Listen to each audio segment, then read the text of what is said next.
If you need to change your phone number on FuboTV, follow these simple steps to update your account information. This process will ensure that your contact details are current and that you receive important notifications. Step 1. Log into your account. Visit the FuboTV website or open the FuboTV app. Enter your login credentials to access your account. Step 2. Navigate to account settings.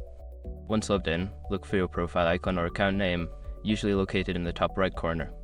Click on it and select Account Settings from the drop-down menu. Step 3. Access personal information. In the Account Settings menu, find a section labeled Personal Information or Profile. This is where you can view and edit your contact details. Step 4. Update your phone number. Locate the phone number field and enter your new phone number. Make sure to double-check for any errors before saving the changes.